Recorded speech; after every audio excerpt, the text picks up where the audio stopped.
मागच्या काही दिवसामध्ये तुम्ही हा व्हिडिओ पाहिला असेल की एक गाय एका जागी परिक्रमा करते काय, आणि आता त्याच परिक्रमेबद्दल हे बाबा ज्ञान पाजायला आले आणि अंधश्रद्धेला कसा वाढवल्या जातं, कसा बढावा दिला जातो हे बाबाच्या तोंडून ऐका।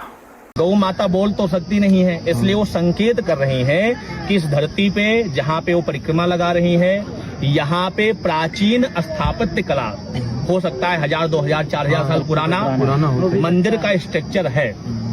ये बिल्कुल 100% बात कंफर्म है, इससे कोई मतलब इसमें कोई वो नहीं है, ठीक है। मतलब धार्मिक चेतना का ही कोई संकेत है ये।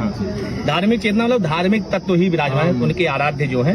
इसमें अब वो आराध्य चाहे लक्ष्मण जी हो सकते हैं, लक्ष्मण जी भी हो सकते हैं, राधा रानी भी हो सकते हैं, माँ भवानी भी हो सकते हैं, जो भी हो सकते हैं। तर ऐकलं ना तुम्ही, या बाबाचं म्हणणं आहे जिथं गायीनी परिक्रमा केली काय, जिथं परिक्रमा केली तिथं एक पुरातन काळाचं म्हणजे काहीतरी मंदिर असेल किंवा मूर्ती असेल किंवा काहीतरी असेल असं या बाबाचं म्हणणं आहे।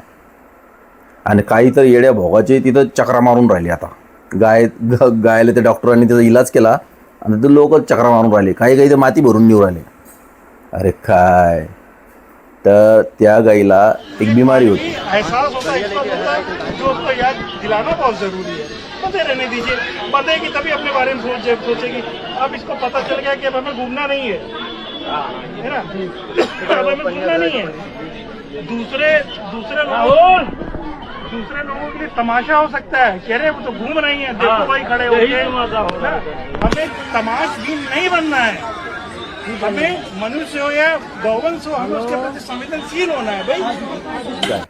आणि त्या बिमारी कोणताही पशु असो, मग त्यामध्ये कुत्रा असो, डुक्कर असो, गाय असो, म्हैस असो, बैल असो, जे कोणते प्राणी असतील त्यांना जर ही बिमारी झाली तर ते एका जागीच असे गोल गोल गोल गोल फिरत असतात।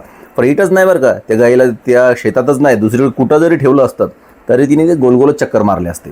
आणि ते गोल गोल चक्कर तोपर्यंत मारतात जोपर्यंत त्याचा मृत्यू होत नाही, तोपर्यंत त्याचा जर इलाज झाला नाही तर। आता काही हुशार लोकांनी त्या गायीचा व्यवस्थितरित्या इलाज केला आहे, आता ती गाय ठणठणीत आहे, आता ती चक्राने मारू राहिली। हा बाबा त्याचा प्रचार प्रसार करायला आला आणि त्याचं अंधश्रद्धा कशी फैलवतात हे त्याचं एक जिवंत उदाहरण आहे।